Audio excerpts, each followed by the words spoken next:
Before you take a single syllable and put it into the live chat tonight, I need you to pause. Take your hands off the keyboard, take a deep breath, and listen to the rules of engagement for Jay's Corner tonight. The verdict is officially out in the Karmelo Anthony trial. And right now, across every single social media platform, people are retreating into their respective corners. It's like they're picking teams, like a sport. They're treating a real life tragedy where one young life was ended and another was irrevocably shattered, and they're treating it like a sports rivalry. So I want to say this. If you came here tonight for an echo chamber to validate your racial bias, your political talking points, or your emotional outrage, you're in the wrong corner. Tonight, we aren't running from discomfort. We're going to walk straight into it. We're going to do it by taking a look at the cold, hard, undisputed facts of what happened in Frisco, Texas. We're going to break down the law that dictated the verdict. And then we're going to talk about the deeper, ugly truths that nobody else has the courage to speak on. My motto has always been on this podcast, allies, not adversaries. That means we look for solutions, not scapegoats. It means that we have the emotional intelligence that I always talk about to see the right and the wrong on both sides of this tragedy. So here are some of the ground rules for tonight's podcast. 1, respect the facts over feelings. 2, leave the tribalism at the door. And 3, if you can't engage with intellectual intellect instead of impulse, do us all a favor here for the next 45 minutes to an hour and exit the stream right now.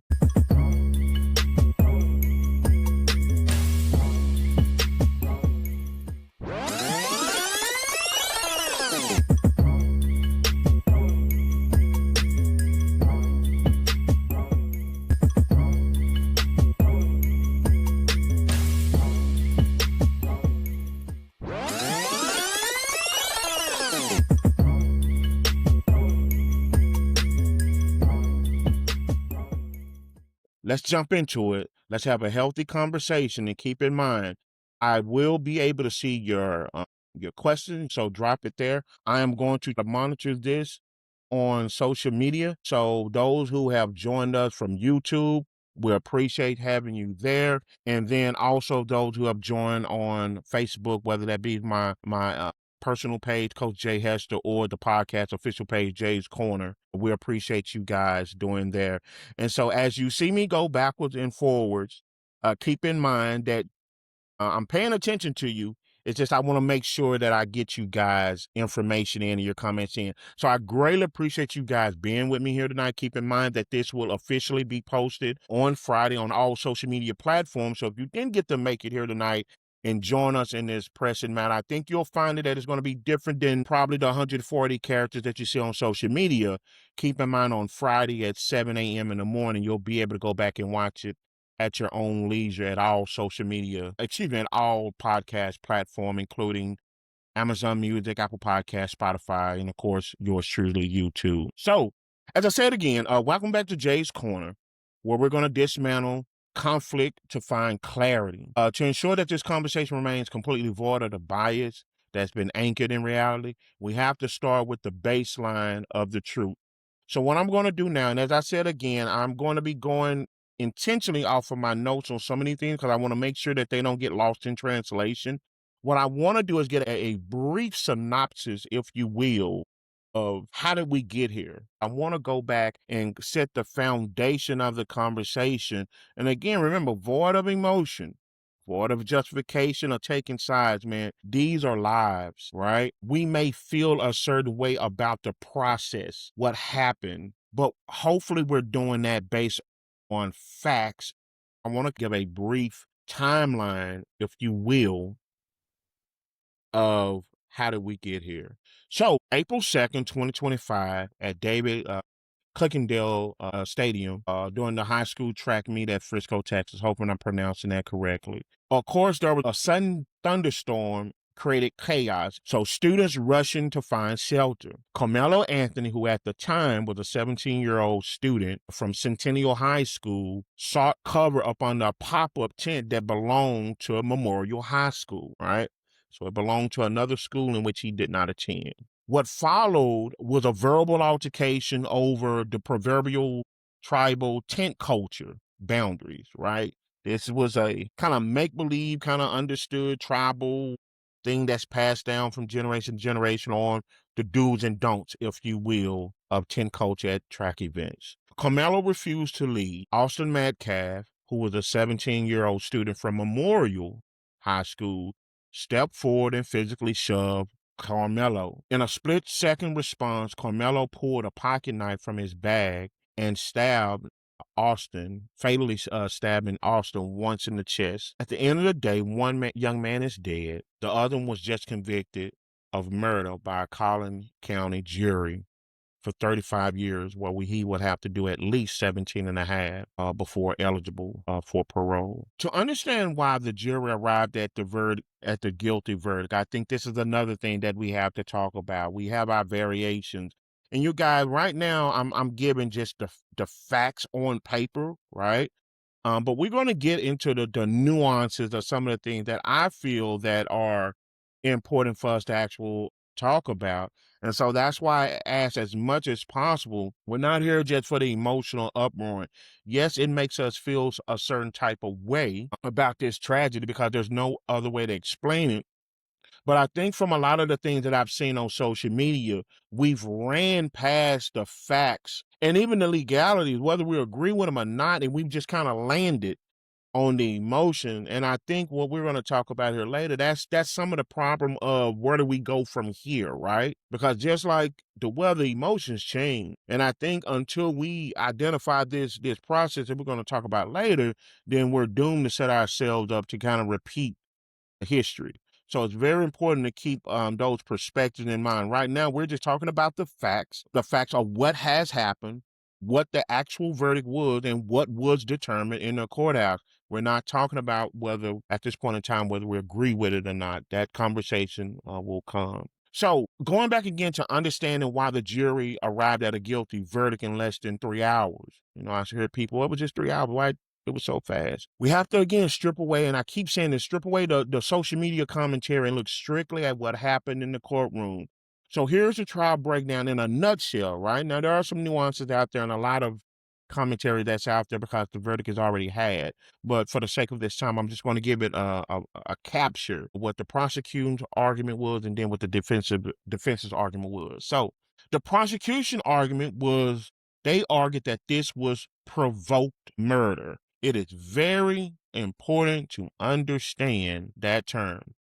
They argued that it was provoked murder. They stated that instigated the initial confrontation by refusing to leave the area, and that a physical push simply does not legally justify a disproportionate deadly response with a weapon. We're going to go back to that and break that down because I think that's where people kind of cloud cover their eyes and just take the emotion there. Yes, there are some spaces in there, as we're going to talk about, that it's like, wait a minute, what are we doing? What are we saying?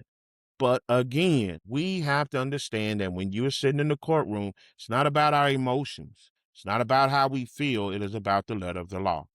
All right. Now, the defense's argument, on the contrary, what they were arguing, they claimed self-defense. They argued that Austin was the physical aggressor and that Karmelo acted out of a sudden split-second fear for the safety of a chaotic, high-stressed environment, right? So they said that they're arguing that Metcalf, when he came up and tried to remove Anthony from the tent and the shove and things of that sort, that actually put Anthony in a position to defend himself, and his actions was thereby of a sudden split decision out of fear for his safety in a situation that was chaotic and in a high stress environment. Now, let's talk about the law itself. And this is why I want to make sure, by no means, I'm a certified master life coach. I do not pretend that I'm a lawyer. I have some good friends that are lawyers, and I've been following their commentary on social media, so I try to lean more toward their expertise. But at the end of the day,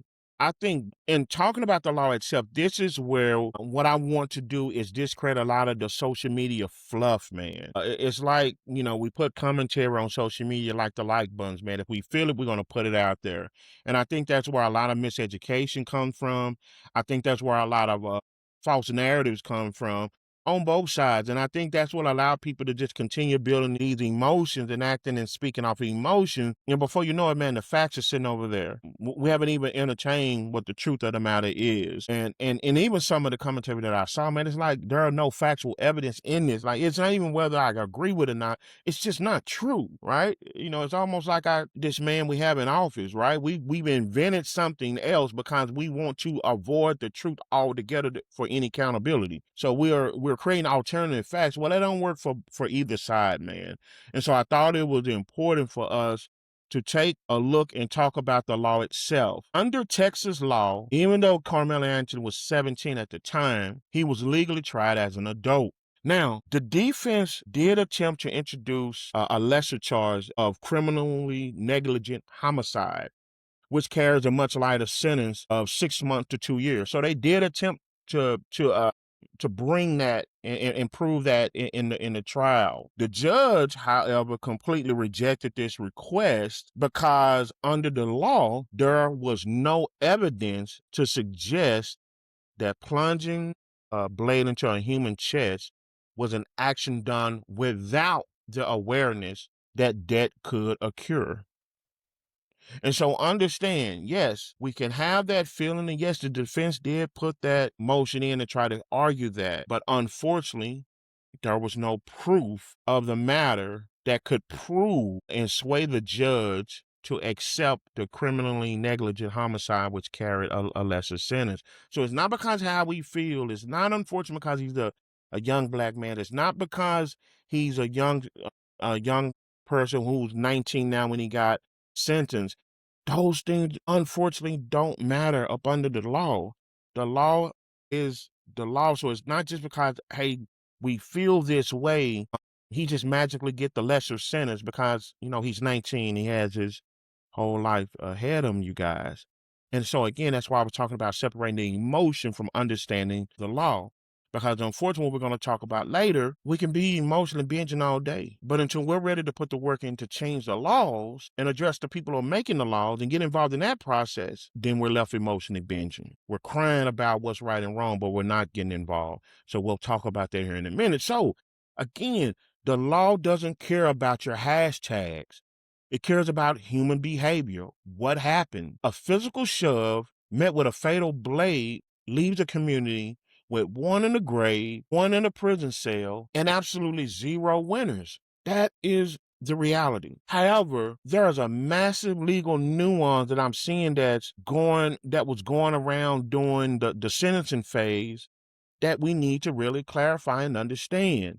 And this is the type of misinformation that I'll be talking about that allows us to say things from our emotion that could not be so farther from the truth. The state allowed the jury to consider Texas Penal Code Section 1902, specifically what is called the sudden passion clause. It's important to understand this. So if that jury would have determined that Karmelo acted under sudden passion, meaning an intense emotion directly provoked by the individual who was killed at the exact time of the offense, then his punishment dropped from a first-degree felony to a second-degree felony. So what we're talking about is a sentence range of 5 to 99 years, suddenly dropping to 2 to 20 years. That is very important to understand. People, we can't just throw race on this just to say, okay, that's the reason why. Now, we can question whether or not are the laws racist, but the laws that apply to this case were the actual laws. The only thing that is left on the prosecution and the defense, right?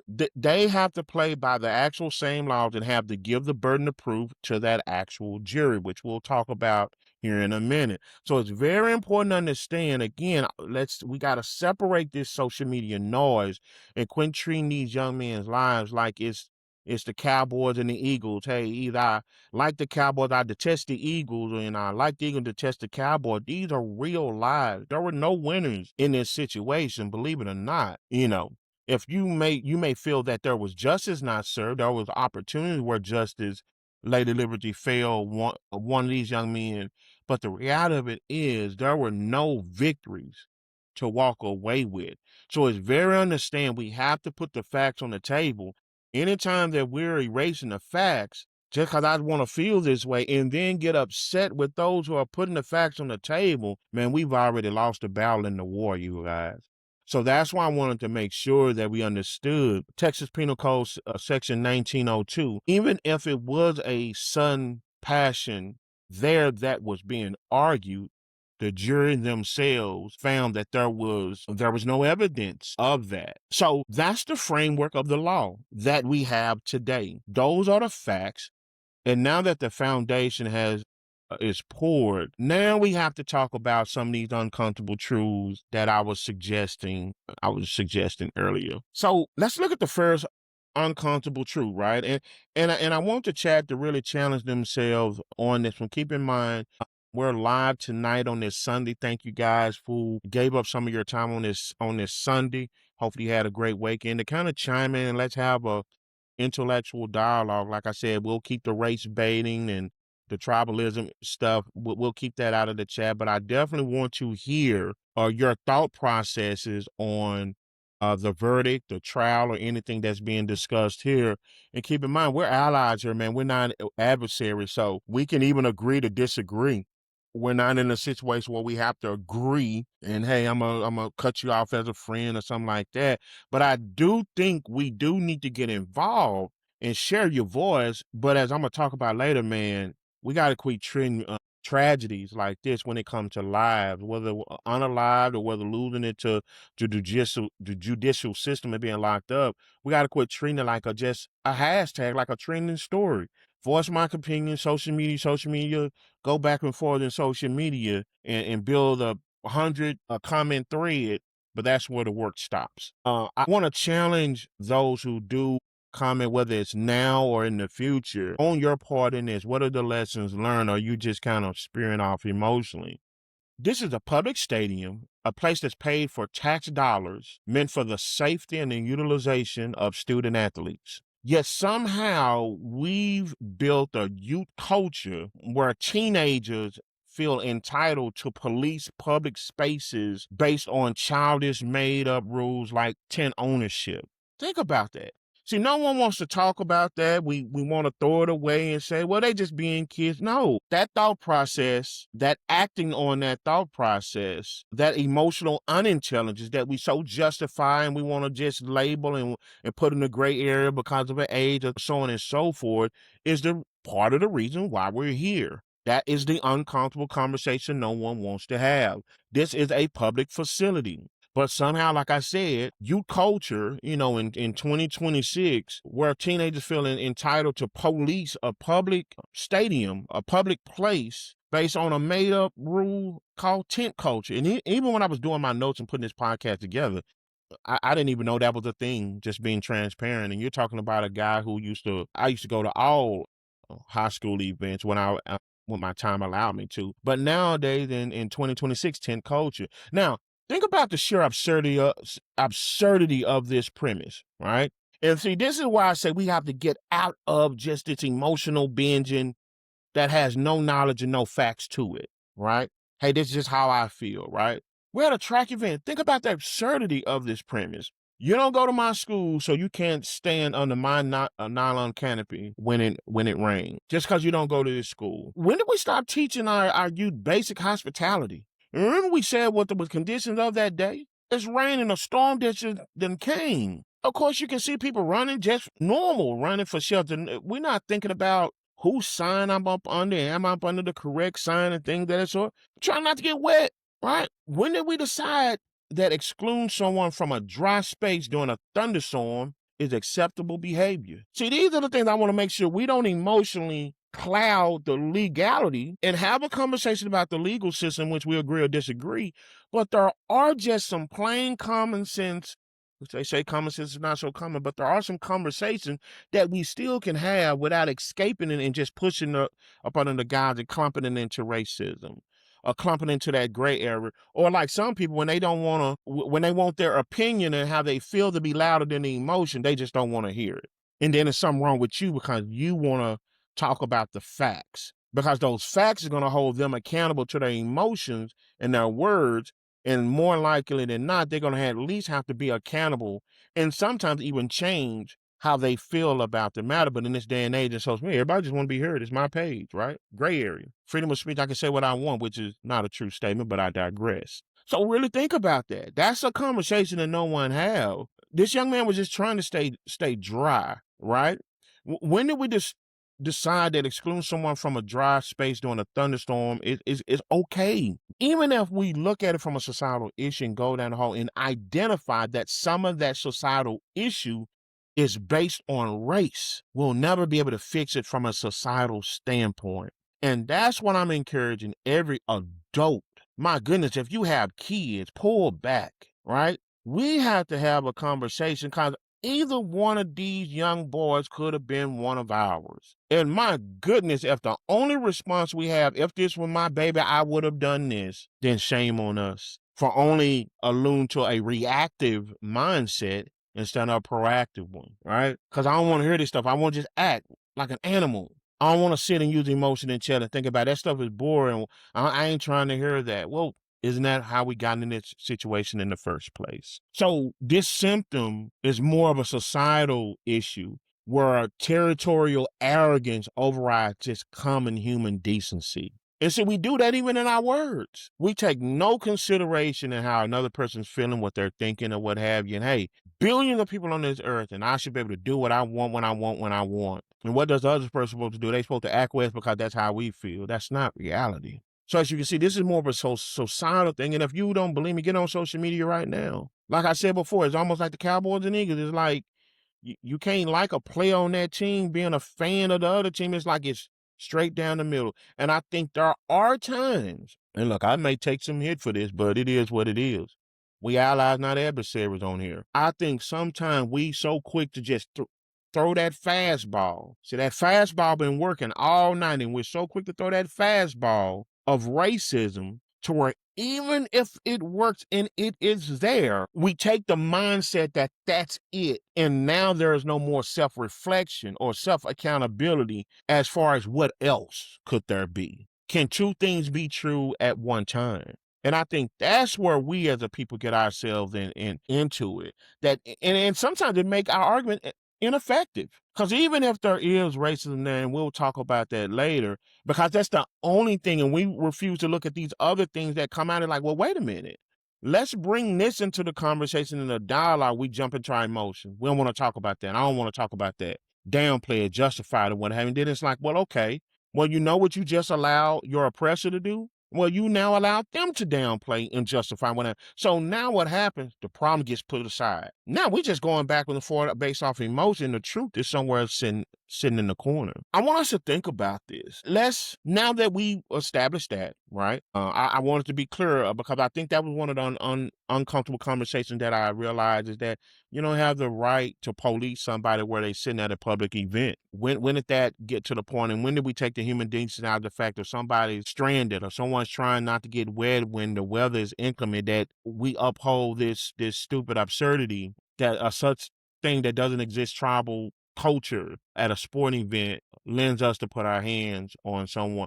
But I want to pivot on the other side of that exact same coin, right? When Austin Metcalf did enforce this ridiculous rule and put his hands on young Karmelo, he made a catastrophic error in judgment. Putting your hands on someone is a gamble with your life.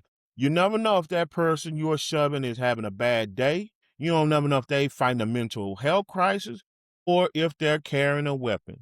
That is just the reality of the matter. We have to quit and stop downplaying physical altercations among young men. That's what we talked about on a podcast here. I think about 2 or 3 podcasts to know about a part of that masculine toxicity. We keep downplaying physical altercations amongst young men. And that's where we let our pride and our ego as men get in the way. A shove is not just a shove anymore. Be honest. In today's world, when you touch someone, you're crossing a boundary where you instantly lose control of how that scenario can actually play out. We live in a world where we already don't talk about mental wellness as much as we should. We can't read it or see it, right? There's no look a lot of times to this. And so something as simple as a simple shove that we may have thought that, hey, is just innocent or justified, you don't even know what a person's mental state could be. You don't even understand what they response warrant based on how they feel and interpret that shove, right? So why did it escalate? Because we're failing to prepare our young men on real conversation. Be honest, look at the culture. Are we teaching our sons de-escalation tactics? Are we teaching them, and let's be honest, even at my age, you put their hands on me, hey, you put their hand, hey, don't let nobody put your hands on you. Okay. That's what I was talking about. These things that we so hold hard to, that is packed with emotional unintelligence, and we just justify, and we just glorify, and we just, hey, that's just what it is, with no thinking. And even when you try to bring rationale and conflict resolution, we justify giving that away. And then when it rears its ugly head on one of the unfortunate outcomes, here we are, still failing to go back to the proverbial beginning and say, okay, should I reevaluate this thing, right? So take an honest assessment in our culture. Two things can be true at the same time. And as much as we would like everyone to be held accountable, when you're wrong, period, regardless of your gender, your race, or your religious belief, or so on and so forth, the one person that we can change is ourselves. So we got to really look at it and ask ourselves these questions. And again, you guys, this is not an indictment to these young men who lost their lives. Their reality is unfortunate, has already been set. One has lost his life too soon. What I'm coming from the mindset is, where do we go from here more than just social media binging? At one point in time, when we use our emotional intelligence, say, it don't have to knock on my door before I can sit back and say, what can I learn from it? Or are we going to continue with this fake outrage? This is just how I feel, because it's the trending topic on social media. I see a lot of people talking about it, so I'm just going to throw my name, knowing I don't have no facts. I don't care about the facts. And even if those who try to bring in the facts, I'll argue against them. I'll find fault with them, because I just want to have a space where I just emotionally done. So it's a question we got to ask ourselves. Uncomfortable conversation. Remember, that's this part of the about. Are we teaching our sons de-escalation tactics? Are we equipping them with conflict resolution tools? This is how I look.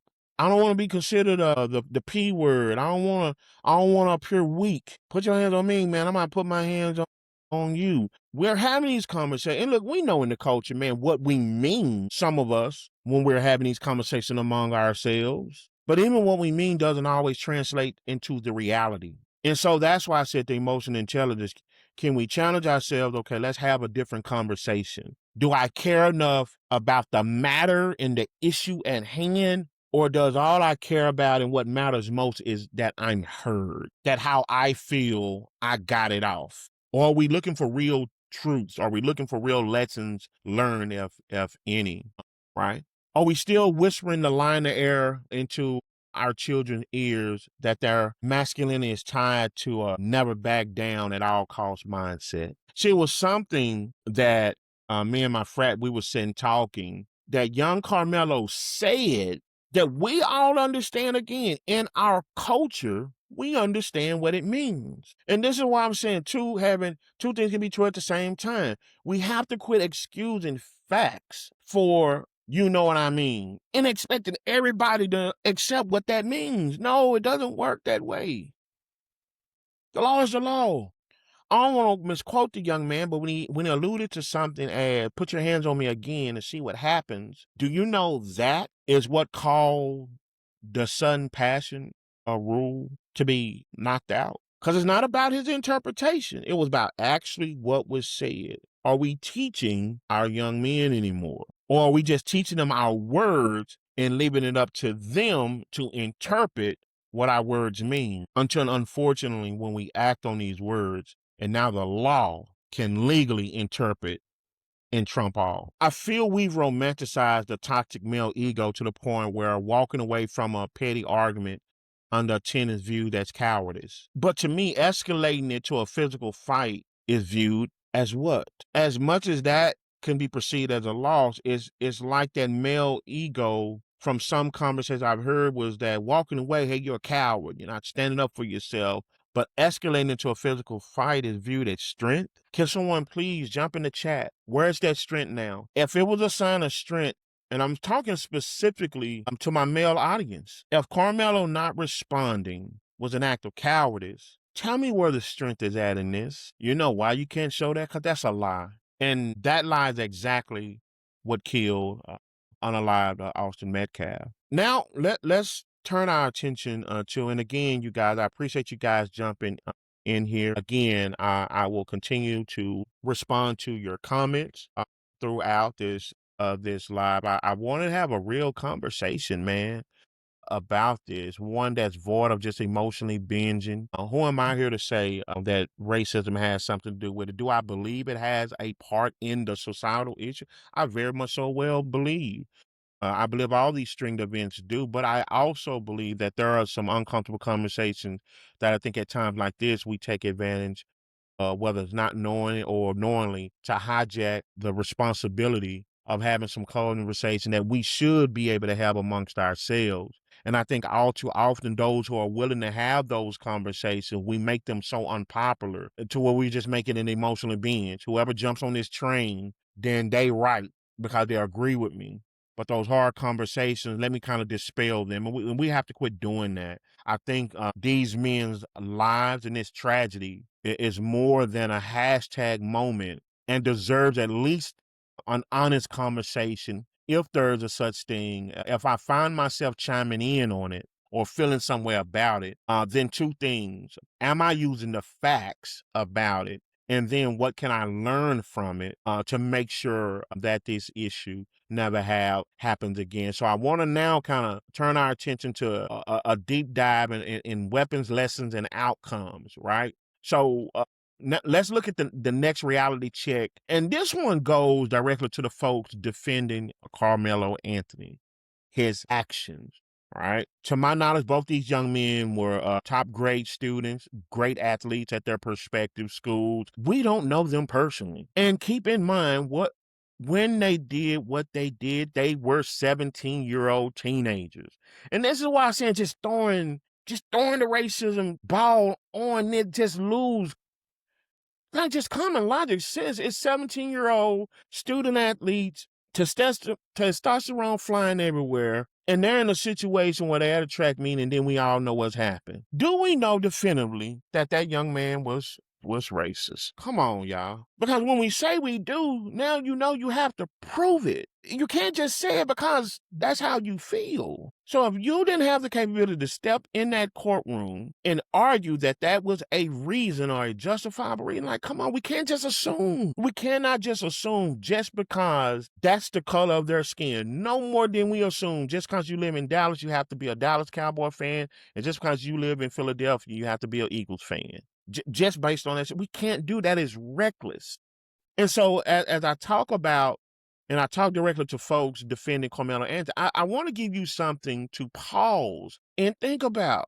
Do my heart goes out to the young man? Absolutely so. He'll be 35 just to get a chance at his freedom, and he went in at 19 years old. A big bulk of his life has changed literally by the sake of a jury. But as I always say, two things can be true at the same point in time. Not knowing the law is not a justification for omitting or breaking the law. That is just a hard reality. And unfortunately, some of these conversations, we'll never know if someone had these conversations with him. Did someone have these conversations with him before he made the decision he did? But what we can do, and this is the part that I wanted to lift this off of social media, we can make sure and be honest with ourselves. Are we having these conversations in our safe places, in our communities, in our families? Are we having these conversations with our young boys? Heck, even these days with our young women. Are we having these conversations with our young teenagers? Right? Because if all we're doing is having the same conversation from the emotional binging that I'm seeing, you guys, whether we believe it or not, and I'm going to get back to the podcast, but this is where we are continuing arriving at these places, where we're continuing to act off of mainly emotions and nobody is thinking about a proactive recourse. So the moment you feel the absolutely necessity to pack a weapon on your person just to attend a high school track meet, you need to immediately reevaluate your life, your environment, and whether or not you should step a foot out of the house. That's a true statement. Anytime you feel that you have to put a weapon on you to attend a track meet, there has to be some emotional intelligence in that thought process that we have to apply to our own actions in that moment, way before we put ourselves in that situation. This is where the accountability, you guys, the truth is the truth. I'm a gun-toting citizen, but if I choose to take my gun from my home and engage and go somewhere where I feel I need it, whatever comes with that and the interpretation thereof cannot just be shoved in racism. Can there be some racial issues that affect? Yes, I'm not oblivious to the fact. But what I'm saying, the same way I want that responsibility to be held, in event if racial tones played a role within me, I have to be accountable to my own self and ask my own self, am I giving myself the opportunity that I want other people to give me? Or do I want other people to look at me the way that I didn't even look at myself? I have that responsibility. And that's why I say, parents, these are children. These are still children. Where does the role of parenting come in that? And then ultimately, teenagers, at what point in time do we listen? Uncomfortable conversations. This is a track meet. Am I going, hey, I'm not getting hit no more. Look, I've been there, done that. But at what cost? Why is it not responsible to have the conversation, whether you thought that there was going to be drama there or someone's going to do for you? Do I even need to go then? Or is that a part of that toxic masculinity that we've learned intentionally and unintentionally? I'm going to go do this or what have you. At what cost, right? We have to ask ourselves that question.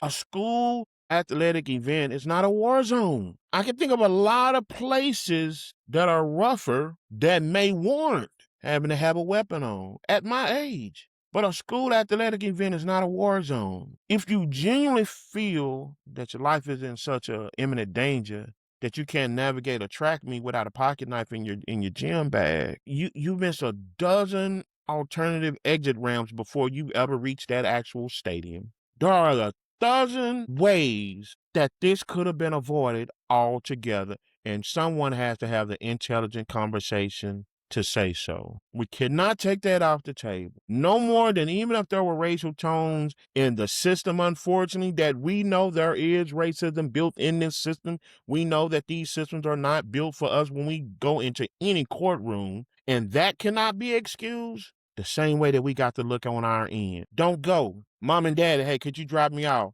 Hey, can you give me a chaperone? But see, we would laugh at these things because it goes against our emotional unintelligence because it don't fit our narrative that some of us been taught and we just perpetuate it on our kids. And he should need a chaperone. Man, you really did? Well, yeah, because again, if you knock these solutions, what is the alternative now that we have the reality? We knock the fact at, okay, Karmelo, hey, do I got a family member or someone that can go with you that can chaperone you? We knock that and we wouldn't trade that for this man getting faced, this young man losing at least 17 and a half years of his life, staying at home. Man, no, that's not right. He should be able to go on. We trade that and knock that solution for the 35 years that was handed to him. Now he has a right, man. I ain't gonna nobody let put their hands on you. Understood, but the way it went about, we knocked that solution as we welcome the law. So what about staying at home? What happened with identifying a threat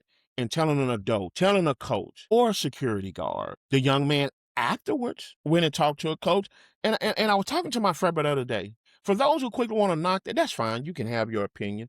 But here's the truth of the matter. This is why I feel that the emotional intelligence is important. The very thing that the young man, Karmelo Anthony, actually did, which was the right thing, he only did it too late. Think about that. It was too late. Whether you agree with it or not, Texas law was already broken, whether knowing or knowing in that time, with how we translate it, how we feel about it, for something that would have done, could it have prevented this altogether? An untamed ego looks for a fight.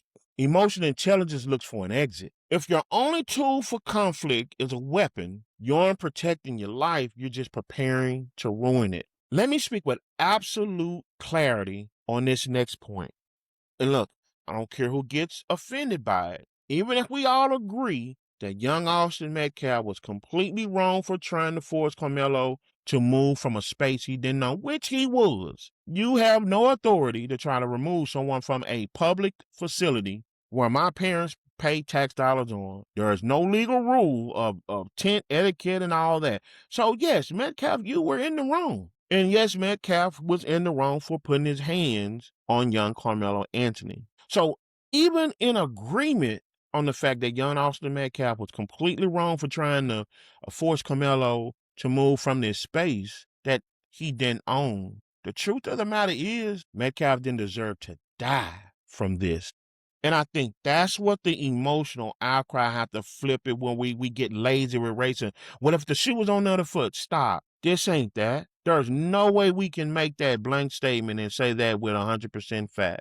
But what we can do, put the shoe on the other foot. If that was James Jr. picking on someone, boarding someone, doing what else, man, James, you wrong. You don't have no authority to make somebody move out from a park bench or whatever. No, you're wrong. But I don't think my son deserves to die because of that wrongdoing. And I don't think anyone where we can feel empathy for Karmelo Anthony can rationalize rightfully that if we put one of our sons and daughters in that situation and they were absolutely guilty of the wrongdoing that Austin Metcalf did, that he deserved to die from those actions. And I think that's an uncomfortable truth that just, and again, not downplaying racism, but just throwing it out there, it chokes us to where, like I said, that we got to choose, right?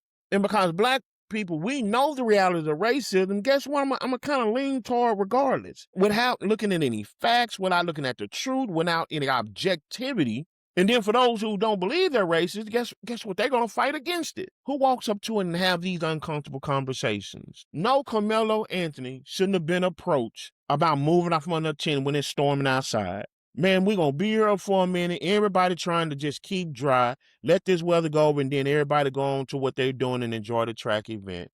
You do not have the right to police a public space. But at the same point in time, these two 17-year-old student athletes that were filled with testosterone, let's not lazily paint them unless it's some we don't know or some that haven't came out. But just because the color of their skin happened to fit the narrative found in racism, let's not just paint it with racism. Far as the act of that, these are two 17-year-old male athletes and their testosterone and ego and undeveloped pride got in the way. I'm finna try to make you do something.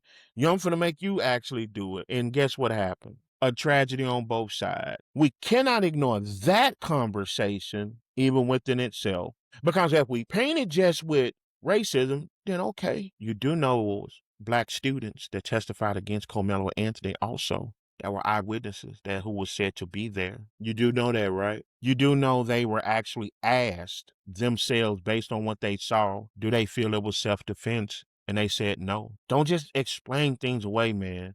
This is not just social media. These are real lives. If we're going to call ourselves owning a certain standpoint and a certain feeling, then we have to have the uncomfortable conversation. If this is racism, then why some students that were there that were of the same, if color matters in the moment, we're not talking about the system, because we know color matters in the system, but if the acts behind it was there, the people were there, it wasn't just white kids who said that this wasn't self-defense. It was some people of you and I in Karmelo's color also. A teenager making an arrogant, childish mistake at a track meet should not cost him his entire future, you guys. We cannot allow a culture of retaliation to justify the termination of human life over a push. Really look at what we lost here. Both families lost young men who were absolutely excelling. Like I said earlier, these weren't kids of the marginal society. If anybody knows anything about Frisco, Texas, it is a very affluent neighborhood here far north of the Dallas area in Texas. These young men were achieving great things academically and athletic. What we're not talking about is think about the years of parental sacrifice, the early morning practices, the late night studying, the taking the test, the keeping the grades up, the staying athletically eligible, the late night studying, like I said, the dreams of college, the aspiration of college. As a matter of fact, I think I've heard that Karmelo Anthony had some colleges that was after him. I'm not for sure about Metcalf. Think about all these dreams of going to college, being a professional athlete, and if not, getting an education and going into the working world, the building of a legacy. Because these parents have put in the sweat, blood, and tears. All of that hard work with both families has been completely erased. It is rewarded with a somber funeral for one family and behind cold bars for the other, at least a big portion of his actual life. And that's why I be talking about, man, when we stay on our sides and we don't have these type of conversations, then how do we fix it? Do we just grab at the low-hanging fruit? It's trending now. What, Monday morning, we'll have another conversation about it. Do we really feel some type of way about the issue? Do we care enough to find the facts? Do we care enough to have the hard conversation, or do we just want to be heard in the moment? Because there was a conversation to be had. And, I want to say what I want to say on my social media so I can get my light. Or do we really look at these are real human beings, real lives being impacted, real futures thrown away, a real life that's gone? And the only way, like I keep saying, that we're going to ever make any change in society is by having hard conversations, having emotional intelligence to learn some hard lessons so that the next time it happens, man, we got more than 140. We got more than just using 140 characters on a social media platform. If not, then we're just waiting around to emotionally binge. No facts, no wanting to hear the facts, demeaning those who bring the facts to the table. We just want to emotionally binge. There, I got it. Get my likes and move on, unless it knocks on our door, right? Now, if this was my son, like I said, if it was our son, either side, now we're fortunate. We're unfortunate to have these conversations, but it will be too late. See, everything we discussed here tonight, unfortunately, is too late. The damage is done. And what are we going to do? We're going to continue to fight and clash with each other? Or do we sit down and look on both ends and say, man, what could we have done better? What am I not acknowledging? What am I not being honest within my own regard, on my own side? And do we continue to knock those who try to bring us together and say, no, let's have a very nuanced conversation? There are some spaces where two things can be true at one time. Or do those emotions that we really feel and want to act on allow us to not listen to anybody? To my knowledge, both of these young men grew up in very affluent and good parent households. But you see one of the problems there as I continue. In that split decision, we put aside truth and we act on emotions. And look what happens. And if we're okay with upholding up this toxic masculinity and continuing this vicious cycle, then don't have nothing to say afterwards.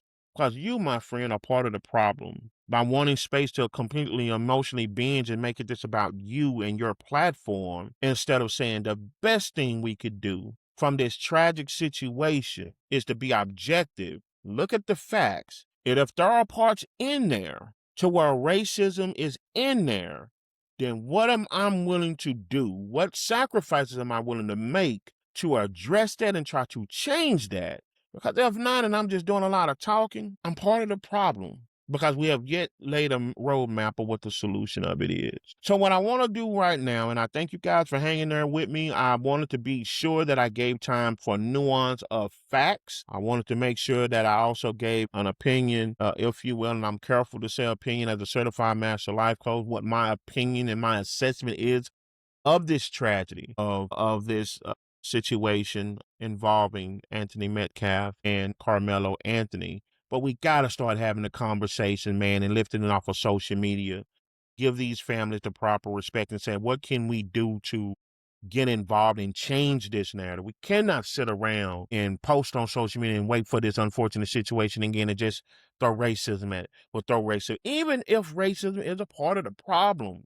Again, not discredited, but we can't take this lazy approach over and over and over and expect that one day that the rules and the laws are going to change just because I got 100 people on my thread agreeing with me. It doesn't work that way. So as we close out this live broadcast, I wanted you to think about this. I want you to take a look at the macro picture here. Because I really do think, as I said from the onset, that this case is a mirror of our society. And right now, the reflection is incredibly ugly. And I think that's what allows some people rather, to hide behind their emotions, because no one wants to get dirty. This thing is ugly. All right? We have a president who talks recklessly to anybody. So I don't care. So we see arguably the most powerful man in society rationalize, I can say whatever, I can think whatever. I don't even have to include facts. And then if you bring facts in, I'll discredit you. I'll talk bad about you. Because ultimately, I don't care about the facts. I don't really care about the issue. What I care about is what I think and how I feel. And trying to manipulate and coerce as many people to be on my side. And whoever is not on my side, then guess what? There's something wrong with you. And I won't use any facts. I won't use any emotional intelligence. So I do not think that this case is just this case. I think in a macro picture, it is a bigger picture of where we're at in society, from the highest of highs in our society. And if we're not careful, we'll find ourselves wanting to speak about the ugliness, but we want to sidestep the work of picking that trash up off the ground or doing something about it. I want to talk about the junkie room, but I don't want to get in there and help clean up. That's where I want to kind of transition oneself. So I want to ask yourself, are you reacting to the verdict with emotional intelligence? Or are you reacting with the emotional bias based entirely on the skin color of the individuals involved? Have you sat down and studied the law? Have you educated yourself, whether you agree with it or not? Because trust me, when I studied the law, I'm like, it's not a lot that I agree with, but I have to give and recognize the facts. So ask yourself that hard conversation. Are you reacting to the verdict out of emotional intelligence? Would mean that I feel this certain type of way, but I can set my emotion aside, look at the facts, and at least understand how we got here. Two things can be true at the same time. I feel this type of way, but because I feel this way, I won't shove all the facts of the event, this tragic event, off the table, and then be irresponsible going to social media speaking on my emotions alone and completely being void of any of the facts that have now been found in this actual case. Can we be truthful with ourselves that are we reacting out of emotional bias based entirely off of skin color of the individuals involved? And because that equates to some prior events that we know were racially involved, we automatically make this that. That's it. That's all I need to see. I heard people talking about, the George Zimmerman case and all these other situations, these atrocities that was based on racism around the United States. They didn't happen in the state of Texas. The jury of those peers was not in Frisco, Texas. That's apples and oranges. Again, that's a lazy way to some, that's low-hanging fruit, to assume that all of that is connected just because of skin color. And to leave out all these conversations we had tonight, you all, that's on us. And until we make it start normalizing and having real conversation, then, man, we thinking like social media is set up, just binging. We acting like the man that's in office. If I feel it, if I want to say it, and I don't care about the facts. And I get upset when someone trying to approach me with the facts. And if you approach me to the facts, I'll just be dismissive of you. How's it any different? If you're only defending Austin because he's white, or if you're only defending Karmelo because he's black, you're blind. Skin color is the low-hanging fruit that people use to deflect from the incredibly tough internal conversations at times that we definitely need to have amongst ourselves. It doesn't have to dismiss the fact or minimize racism in our society. Yes, it exists. Yes, racism exists in the very laws of this country. We know that. But it should not take us off the hook and dismiss us as a people within our own community and cultures. It should not dismiss the responsibility from us having emotionally intelligent conversations that we need to have within ourselves. And to have so should not be mistaken as an indictment, but means that we're implicit with the wrongdoing from the other side. No, it just simply means two things can be true at the same time. And they definitely shouldn't be reactionary or conditional. There are some things that I think the other side needs to do because it's the right thing to do and we're human. And I think there are some things that we need to have conversations about and we should do because we're human. You all, if we're not ready to have these type of conversations, it's unfortunate that we're hijacking real tragedies in our society, such as these young men, and we're just reducing it to just a social media phenom, and then we go on back to our lives. And that is the most hurtful and I think the most irresponsible thing that I see some on social media that's doing. After a day or two, even in conversation, you want to engage the conversation. You're not using facts. And then more important, what's the solution? Well, I'm void of the solution, but you put all this reckless and wrong information out on social media that is so emotionally charged to where now it leads other people to do the same thing. Like I said, just pick your team and you just root for them, ride or die. It's so easier to cry racism or to claim systematic injustice than it is to look at our young men and admit that we are failing to teach them emotional regulation, the value of a human life, and basic self-control. And not only teaching them by just telling them, but following through by monitoring them, by giving them real life situations, by being involved in their lives. And look, am I saying that you're going to it makes you the perfect parent. You're going to know everything your child doing. No, what I'm doing is just putting out a suggestion of solution on where do we go from here. Because I know the reality of it is we're not having these conversations like we should. For as much as you see some of the garbage related to this tragedy from the verdict of this trial and this actual trial on social media, I have yet to see as much conversation and dialogue about emotional regulation, emotional intelligence, teaching our young men about the value of a life, teaching our young men basic control is not a masculine thing, it is a human thing. Teaching them to value whatever they call you does not matter because your life and your freedom at any given point in time weighs way more than anything anyone can call you. To where sometimes we may be put in a situation where we have to take the big L or the little L, but sometimes taking the little L is better than taking the big L, and allow us to deal with the big L at another day. But I gotta be here to do that, and I gotta be free to be able to do that. So even if racism is on the table, which I do feel in the system, as I said again, yes, it's there. Why is it wrong, and why does it make us not accountable for having these type of conversations? Why are we not proactively sharing this information, spreading this information, creating spaces to have these type of conversations? Why is it wrong for someone to step up and say, look, man, we know in our culture how sometimes we speak against these things, and we feminize some of these things, or sometimes with our men, or with our young black men, we relegate these things as a female trait. Why we can't talk about that? And we sometimes intentionally or indirectly teach our sons that. And so they grow up and they think that and they act that. And then, unfortunately, in situations like this, mom's a word. We hold up the good, but we keep quiet on these conversations. Taking sides in this tragedy, in mind, is a trap. I want to be very clear. From some of the stuff that I've seen on social media, I believe taking sides in this tragedy, in this particular tragedy, is a trap. Because the moment you choose to take a side, you lose the ability to see a lot of the hard truth that is hard for us.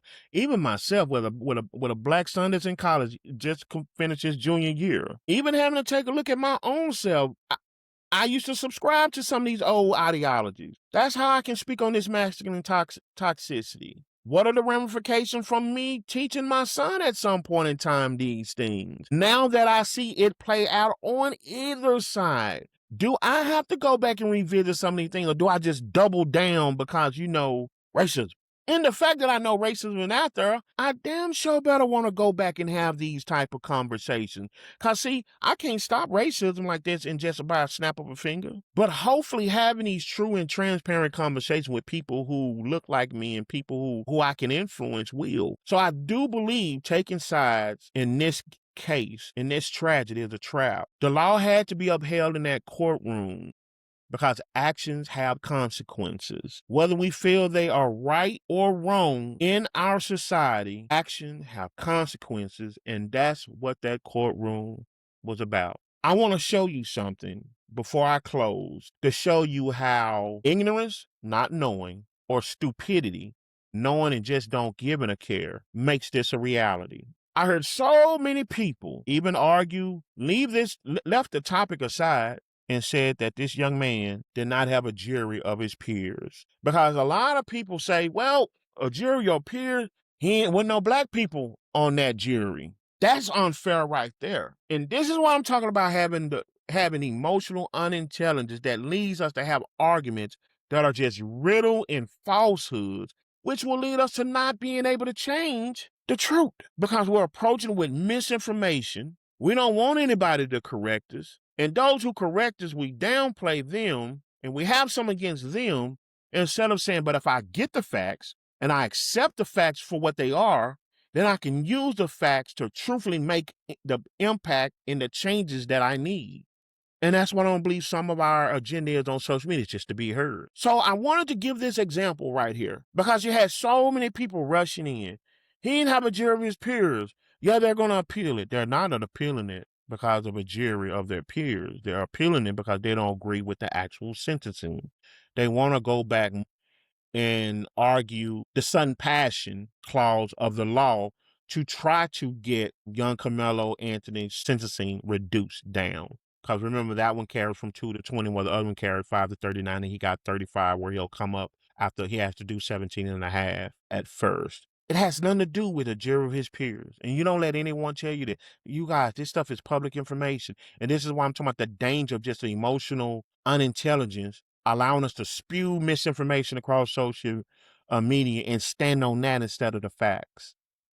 So as you can see here, I brought up a page from Cornell Law School where it discusses the term of jury one's peers. For the longest, we've been spewing the falsehood that a jury one's peers has to include someone of your own race.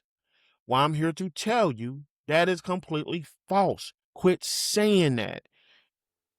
No, there were no black people on Carmelo Anthony's jury. It did not mean that he didn't have a fair trial and he did not have a jury of his peers. Because as it states, a jury of one's peers refers to a defendant's constitutional right to have a trial by a jury made of fellow citizens. The jury should be a random selection of citizens who are a representation of the community where the case is being tried. Did you know that? Doesn't have to be of his age, does not have to be of his same skin color, because Carmelo Anthony parents reside in Frisco and he resides with them. The only criteria of that jury to sit on his jury was to be a citizen of his residence. No, he did not have an all-white jury. To my knowledge, there was his Asians sitting on there and there were Hispanics sitting on there. We cannot be okay with not educating ourselves with these type of facts, man. But we caught ourselves recklessly throwing out our opinions that are wrong in the name of racism. Well, what it does, it weakens the argument and the fight against racism. That's why it's important. It's not personal. It's not about trying to win an argument on social media. When we put falsehoods on such polarizing topic of racism, well, now it's easy to justify because guess what? Your argument is not based in truth. It's based in falsehood. It's based in lies. As opposed to going to the laws and understand the process, doing the real work instead of just being a powerful person on social media and getting involved in the spaces that can actually address the racism in society in the correct ways, but we're approaching it with the truth so we can truly make the impact of change. Well, that's too much. And that's why I challenge all of us. That's why I think it's necessary to do podcasts like this and some of the things that I'm doing behind the ground.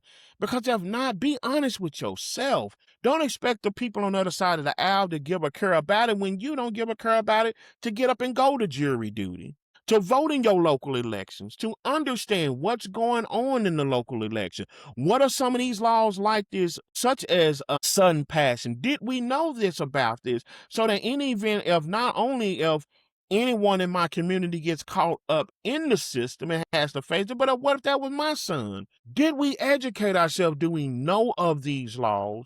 And then more importantly, are we willing to do what it takes to challenge these laws and overturn these laws? Are we willing to put people in office or put ourselves in position to do that?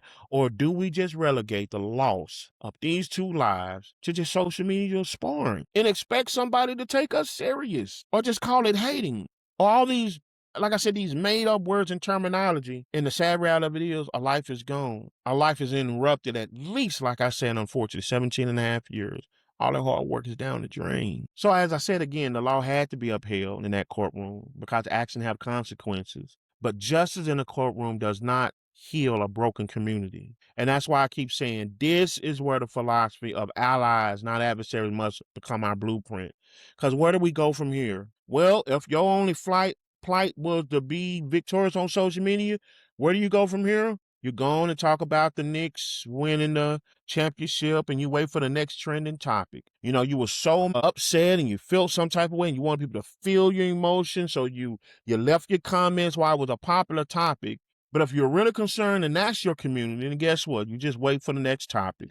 Karmelo Anthony, Metcalf becomes just a character on social media. But if you're concerned about the real issues in real society, if you adopt the philosophy of allies, not adversaries, then what is our blueprint?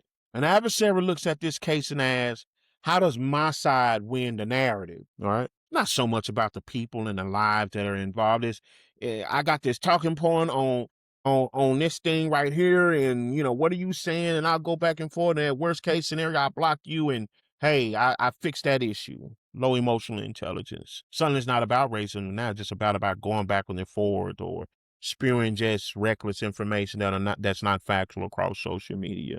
But if you're an ally looks at this case and asks, how do we protect our children so this never happens again? See, we pick up that heavy, daunting conversation and we share the responsibility. Instead of pointing the fingers, we share the responsibility. Now, it doesn't mean we ignore the other outlier issues, but we include that and we join that with the process of ourselves and the responsibility that we should have to ourselves, to each other, like we did back in the day, where we say that proverbially takes a village. How can I make sure, even though my son is 23 years old and he's a junior in college, guess what? We got to have some conversations. And these conversations have to be ongoing, and they can't just be at a point in time to where the situation is after the fact. And we can't minimize those who are trying to have the conversation, but support those who are having an emotional binging moment. We have to normalize emotional intelligence, people. And we have to be able to have them come and sit down. Did you sit down since then? It's unfortunate what happened to Karmelo. It's unfortunate what happened to young Austin. But did we have the conversation instead of trying to prove the point on social media, or this is how I feel, or just, hey, racing? Did we sit down and talk to our young boys about the communities that we live in? If we choose to live in certain communities, hey, we need to know the laws in these communities. And hey, we need to know how your actions, whether you justify them or not, how they will be correlated to the law in the event of you make certain decisions. Do we have these conversations, or do we laugh at those who are trying to put the direction out there?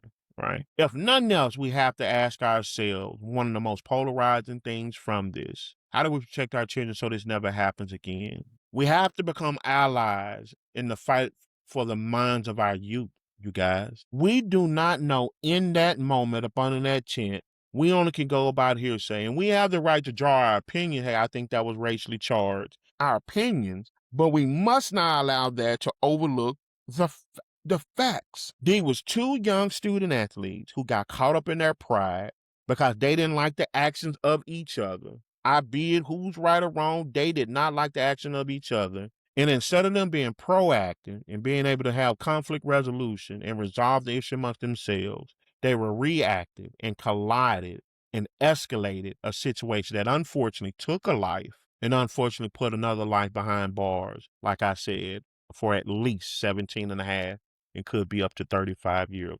That much I think we all can agree on. And if that is not the conversation we're having, you're adding on to the problem. You're adding on to the problem because you're making your misguided emotion no different than this man in office. I'm going to call it what it is. I'm going to ignore the facts. I'm going to give my own term, even if I got a corner with alternative facts, but I'm going to hide all this in the skies. I just want to voice how I feel about it. I want to demean anybody else who bring any facts to it, bring any rational conversation to it. And I want to feel big about myself. But in the reality is, I'm not going to get involved with the solution. I move on to the next topic. And I mean that. And I don't care what skin color you are. You are no more better than what this man is doing in office. You're just justifying it behind the skies of social media because who's going to do anything? Just like he did. I'm the president. Ain't no one going to do anything. Conceptually, they're the same thing. We have to be able to teach that true strength is not found in the sharpness of a blade or the force of a shove. That's not strength anymore, man. We have to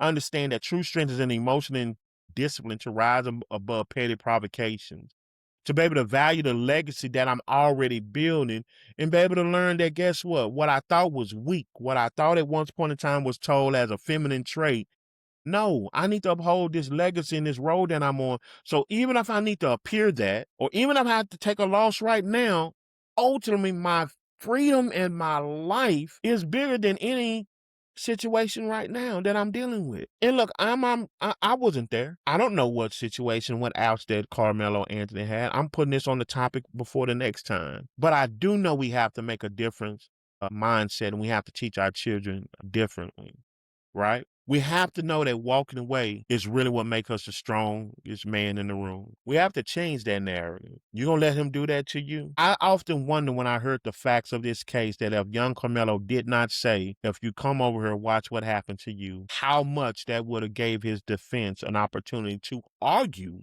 What I feel, in all due respect, my opinion, what I feel was self-defense. But the prosecutor was able to prove that when you say that, and accountability got to be there, it's not an interpretation of what he meant, that now can be looked as you had intentions of what to do. Out of all of this, there is hope going forward, though. But the hope only exists if we choose to learn from this heartbreak, people. We have to do more than avoiding the social media, avoid those. And I'm talking about even avoiding the conversations that differs from our conversations. We have to be able to engage these conversations. I wouldn't think that social media, to be honest, is the right place to do it, because social media is not a real place. Like I said, this is a real micro picture of what's going on. This case is a macro picture of what's going on here in our society. And we keep justifying that the two, this ain't that. And it's like, yeah, it is. And by osmosis, it's giving people permission. Even some of the adults is giving us permission. And even on down is matriculating down to us justifying, teaching our children, and giving them permission to justify some of these behaviors based on just how we actually feel. All right. We have to stop building walls of division based on external factors and start building bridges of accountability based on our character. When it's all said and done, like I said, this case will not be the last case. If racism was involved, it ain't going to be the last one, unfortunately. But if we are unwilling to get involved and be the change we need to see, then seriously, why should we have a say-so in it? Why should we not hold ourselves accountable to whether or not our emotions had true facts? We have to protect our sons. So I give a charge as we end this podcast, and I thank you guys for sticking in here with this episode. Let's protect our sons, man. That's something personal of mine. Let's educate our communities. We have to be able to go back, fathers, even though we know, like I said, in our culture, we know what some things is. We know what some conversations we have and what they mean. But fathers, I implore you, let's have a conversation where we go back and reevaluate some of these things. Even if we got to admit that we're wrong or that's outdated, how we put it.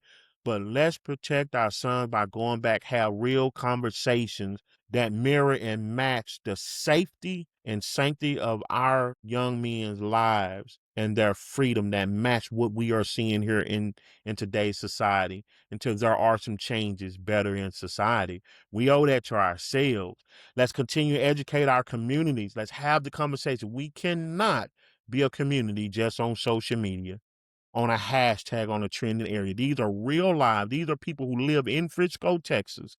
These are real lives that have been changed. Like I said, there are no winners. 2 lives will have changed at a young age. Neither one of these guys were even in their 20s. And then let's honor our lives by choosing clarity over conflict. Let's get back to normalizing, getting to facts, not being okay in our ignorance and in our stupidity and then defending it. And then as if the truth is going to change based on just how we feel. We owe that to ourselves so we can see the real issues clearly.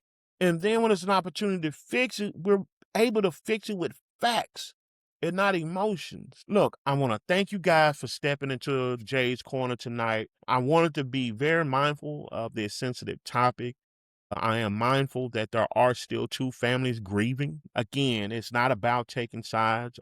My condolences goes to Metcalf's family and their loss, and my prayers go to Karmelo Anthony's family with his life trajectory being changed from what up into this tragic moment. It looks like it was actually going.